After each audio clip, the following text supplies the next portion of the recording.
$50 billion just vanished from the U.S. housing economy. Home Depot's CEO confirmed it on live TV last week. And what he said next, on the same earnings call where he used the word frozen to describe the housing market, is the exact same warning Lowe's CEO issued the very next day. The last time both of these companies warned this aligned was 2008. Not 2020, not 2022, 2008. And both companies just slashed their 2026 outlooks below what Wall Street was expecting. Lowe's stock dropped 5% in a single session because of it. 3 things we're going to prove to you in this video. 1, where that $50 billion actually went, and why it's been deliberately kept out of the headlines. 2, the single piece of housing data that hasn't been this low since 1995, and why that specifically means your home equity is not what you think it is. And 3, the 3 exact triggers the CEO of Home Depot admitted he's watching for, because when those flip, this frozen market breaks fast, and we mean fast. Home Depot reported their fourth quarter and full year 2025 results on February 24, 2026. On paper, they had a fine quarter. Sales came in at $38.2 billion. Same-store sales technically positive. The stock even popped on the news. That's the story Wall Street wanted you to read, but the story buried in the earnings call transcript, the one most retail investors never hear, is a completely different video. CEO Ted Decker came out and said, and I'm reading this directly from the call, that housing turnover has likely reached the bottom at about 3% of homes changing hands per year. And he said they are not expecting a big rebound nor significant increases in new housing starts anytime soon. So that's the number one guy at the largest home improvement retailer in America telling us he sees no rebound coming. Then his CFO, Richard McPhail, went on CNBC the same day and said, and again, this is a direct quote, "We've been in a frozen housing environment for 3 years, and there hasn't been a meaningful thaw." Now, think about that for a second. The Federal Reserve has cut rates. Mortgage rates have come down. We've had a so-called housing recovery talked about in the news for 2 years. And the CFO of Home Depot is saying none of that has actually thawed the market in any way that shows up in their business. And then Decker said the quiet part out loud. He said American homeowners have collectively underspent $50 billion on home improvement projects over the last 3 years. Let me say that again because I want to make sure you heard me. $50 billion. Not projected, not estimated, gone. Already missing from the U.S. economy. Evaporated from kitchens that didn't get renovated, bathrooms that didn't get replaced, appliances that still have duct tape on them. That money was supposed to be spent. It wasn't. And nobody outside of this earnings call is telling you that. Big ticket transactions over $1,000 at Home Depot were up just 1.3%. And that's largely because of inflation, not actual demand. Comp transactions, meaning the actual number of customers walking in the door, were down 1.6%. Fewer people, smaller projects, cheaper purchases. Decker called it more repair than replace, meaning Americans are patching what's broken and praying the rest holds together for another year. And the part that should really get your attention is what Home Depot guided for 2026. Comparable sales growth of 0 to 2% for the entire year, operating margins compressing, earnings per share growth of 0 to 4%. This is a company that historically grows in the high single digits, and they are basically telling Wall Street 2026 is going to look just like 2025. Flat, frozen, going nowhere. That's the CEO of America's largest home improvement retailer looking Wall Street in the eye and saying 2026 is already over. And here's the part that should genuinely scare you, because it isn't just Home Depot. 24 hours later, the CEO of Lowe's got on his own earnings call and said something that, if you understand what it actually means, is even worse. Lowe's reported their fourth quarter results on February 25th, 2026, literally one business day after Home Depot. And both companies, on back-to-back days, used almost identical language to describe the housing market. Same diagnosis, same prognosis, same warnings about 2026. Lowe's CEO Marvin Ellison came right out and said, and this is a direct quote from the press release, "While the housing macro remains pressured, we're focused on directing what is within our control." On the call, he went further. He said their outlook for 2026 is, quote, "cautious given the persistent volatility in the housing macro," and that this uncertainty continues to pressure big-ticket discretionary projects as many consumers are reluctant to make significant investment in their homes. Sound familiar? It's the exact same story Home Depot just told. And then Ellison said one sentence that explains this entire video. Here it is, direct quote. "The greatest fuel for the home improvement industry is when you decide to put your house on the market. Because the first thing you do when you put it on the market is you fix up your yard, you repair your fence, you paint your walls, you do simple beautification modifications in your home." Read that quote again because it explains everything.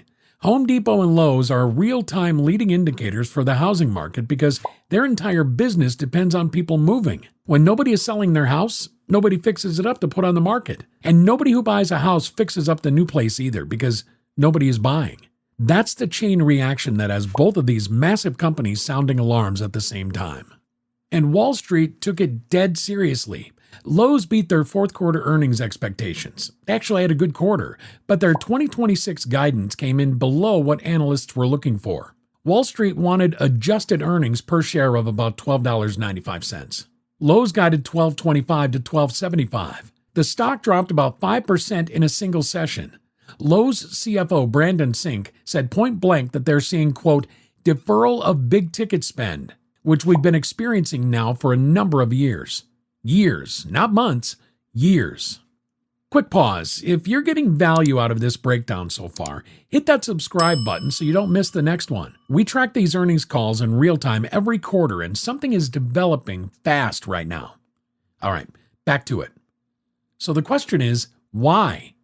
Why is this happening right now? Here's the number we told you we'd come back to. Existing home sales in 2025. 4.06 million homes for the entire year. You have to go back to 1995 to find a year that was this slow. Think about that. Bill Clinton was in his first term. The internet was still dial-up.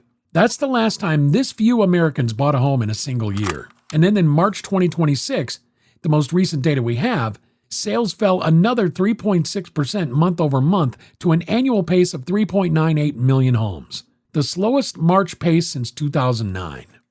Here's what's even crazier. The home turnover rate, meaning the percentage of all U.S. homes that actually changed hands in a given year, was 2.77% in 2025. That's the lowest in at least 30 years. The historical norm is around 4%, so we're about 30% below the normal level of housing activity, and we've been there for 3 straight years.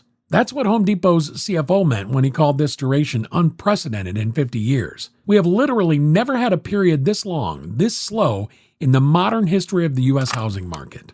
And the cause of all this is one phrase: the lock-in effect. The most recent FHFA data shows 51.5% of all outstanding mortgages in the country are locked in below 4%. About 78.8% are below 6%. Meanwhile, the current 30-year mortgage rate is hovering around 6.3%. Let me make this real for you. You bought a $400,000 home in 2021 at 3.5%. Your principal and interest is about $1,800 a month. Today, you sell that house and buy one at the exact same price. Your new payment? Almost $2,500. Same house, same price, $700 more every single month. That's $8,400 a year out of your pocket for the privilege of moving sideways. That's why nobody's selling. It's not stubbornness, it's math. A Bankrate survey from last year found that 54% of homeowners said no mortgage rate would make them comfortable selling in 2025. That's not 54% saying they need a lower rate. That's 54% saying there is literally no rate that would get them to move. They are stuck, and as long as they're stuck, inventory stays low. Buyers can't find homes they can afford, and the whole thing grinds to a halt. Here's who's winning and losing in this frozen market right now, ranked. If you're a buyer with cash or a strong pre-approval, you have more power than you've had in 5 years. 18.3% of listings on Redfin cut prices in March. Days on market are up to 55. Sellers are breaking. Use that leverage or don't, but it's there. If you're a seller, the brutal truth is the median list price on Realtor.com has been declining year over year for 5 straight months. And you're competing against homes that have been sitting for months. Price realistically or don't list it. There is no third option. And if you're a homeowner who isn't moving, congratulations. You're in the single luckiest group of American homeowners in 50 years. You're locked into a mortgage you will never qualify for again. Don't ever give up lightly. Here's what makes the Home Depot and Lowe's warnings really concerning to us. They're not happening in isolation. The entire housing ecosystem is flashing red right now, and we want to walk you through 3 different layers of confirmation because each one tells a piece of the story. Start with the home builders because they have the most skin in the game. KB Home just cut their 2026 revenue guidance from a previous high of $6.1 billion all the way down to $4.8 to $5.5 billion. That is a massive cut. Their CEO admitted that orders in the first quarter were below the level they needed. Lennar just reported that their incentives, the discounts and freebies and rate buydowns they have to offer to actually move homes, are now running at about 14% of the home price. Their executive chairman, Stuart Miller, called this their circuit breaker because the historical normalized level for incentives is about 5 to 6%. They're running at more than double the normal level just to find buyers. And D.R. Horton, the largest home builder in America by volume, just disclosed that 73% of their buyers in the most recent quarter received some form of mortgage rate buydown to be able to afford the home. They're advertising rates as low as 4.99% and in some cases 3.99% on temporary buydowns just to get people in the door. And that's just the builders. Wait until you see what the data underneath them is doing. Now, zoom out one level to builder sentiment overall. The NAHB Housing Market Index just printed at 34 in April 2026. That's the 24th consecutive month that's been below 50. Anything below 50 means more builders see conditions as poor than good. The buyer traffic component of that index came in at just 22, which is less than half of the threshold for a healthy market. Completed but unsold new homes sitting on the ground right now stand at about 122,000 units. That is the most since July 2009. Read that again, the most unsold new homes since July 2009. This is the inventory that builders thought they could sell, and they can't move it. But the builders aren't even the scariest part of this. The mortgage data is. Here's the part the mainstream housing media won't touch. The latest Intercontinental Exchange mortgage technology data shows the foreclosure presale inventory is up nearly 25% year over year. There are now 878,000 loans that are 90 days or more past due or in active foreclosure. That is the largest such volume since July 2022. Most concerning, FHA loans, typically used by first-time and lower-income buyers, account for over 80% of the recent rise in serious delinquencies. And FHA seriously delinquent volumes are up over 40%. Adam Data Solutions reported that foreclosure filings in the first quarter of 2026 were up 26% year over year. Bank repossessions specifically were up 45%. Cotality, which used to be CoreLogic, reported that 13 states plus DC are now showing year-over-year price declines, with Florida, DC, and Montana leading the drops. So when you put all of this together, the builder distress, the NAHB readings, the foreclosure data, the Home Depot warnings, the Lowe's warnings, there's one thing nobody in mainstream housing media will say out loud. So I'm going to say it. And it's going to piss some people off in the comments, I know, but let me know what you think. Agree, disagree? I want to hear it. Here it is. The Federal Reserve is not going to save this market. The headlines keep telling you that when the Fed cuts, housing recovers. That's not what's happening. The Fed has already cut rates. Mortgage rates have already come down from the peak. And nothing has thawed. Because the problem isn't the Fed. The problem is that half of American homeowners are locked into a mortgage the Fed can't touch. And they're not selling. Not this year, not next year, probably not for 5 years. So if you're waiting for Jerome Powell to fix the housing market for you, stop waiting. He can't. Hit the like button if you want us to keep being this direct in these breakdowns. That's what tells the algorithm to show this to more people who need to hear it. Now, some of you are watching this and thinking, this sounds like 2008 all over again. So let me be honest with you, because that is not exactly what's happening, and the differences matter. In 2008, we had over 4% of all mortgages in active foreclosure. Today, that number is 0.48%. In 2008, mortgage delinquencies were running around 12%. Today, 3.72%. In 2008, about 26% of all homes had negative equity, meaning the homeowner owed more than the house was worth.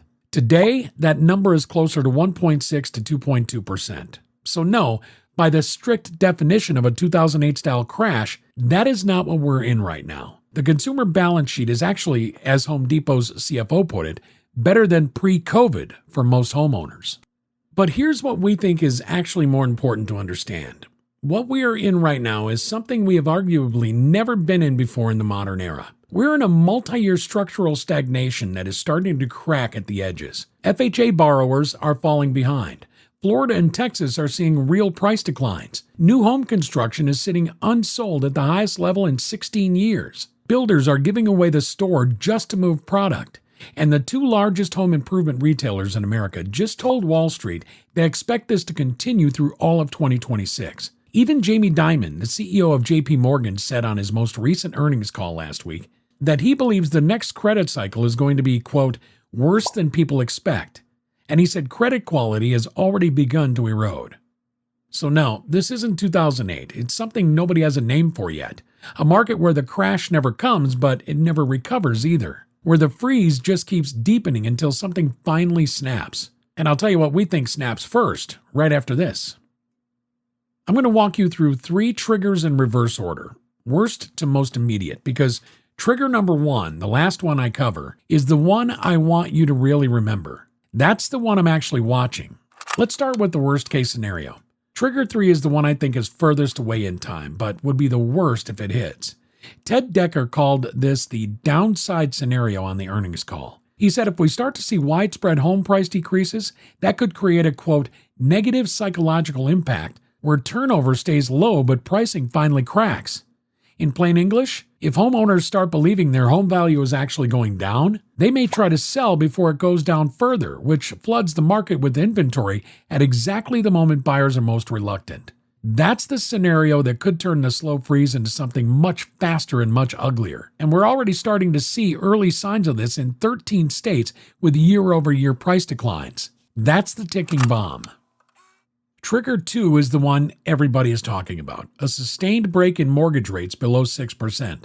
Lowe's CFO specifically said, and I quote, "We do look at sub-6% rates as potentially stimulating demand." The 30-year mortgage rate did briefly dip to 5.99% back in early January 2026, but it has bounced back up to about 6.3% since then. And here's the thing about Trigger 2 that most people miss. Even if rates do break below 6% for real, they don't stay there unless inflation stays tame, and inflation right now is a little sticky. The CEO of the NAHB just said publicly he does not expect mortgage rates to consistently get into the mid to high 5s until early 2027. So the scenario most viewers are betting on, the Fed keeps cutting, rates break 6%, the market unlocks, is the one the builders themselves don't believe in. Let that sink in. And now trigger number 1, the closest one. The one we think actually matters most to the people watching this video. Big ticket transactions at Home Depot and Lowe's. Decker said specifically, "We've not seen the increase in big ticket, and that will be a telltale for a turn in the market." What that means in English? When appliances, kitchen remodels, and full bathroom renovations start moving again at these 2 stores, that's the canary in the coal mine telling you the American consumer is finally confident enough to spend. Right now, none of that is happening. But it could flip quickly, and when it does, it'll show up in a Home Depot earnings call before it ever shows up in a Wall Street Journal headline.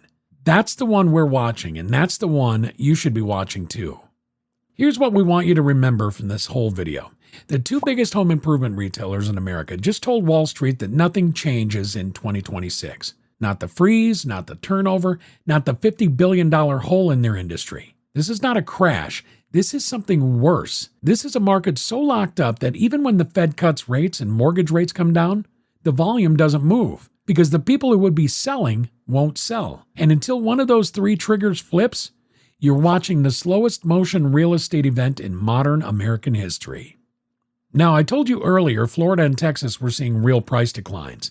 The next video we're going to be dropping breaks down exactly which Florida cities are already cracking, with specific names, specific numbers, and one metro that just hit a level of price cuts that hasn't been seen since 2011.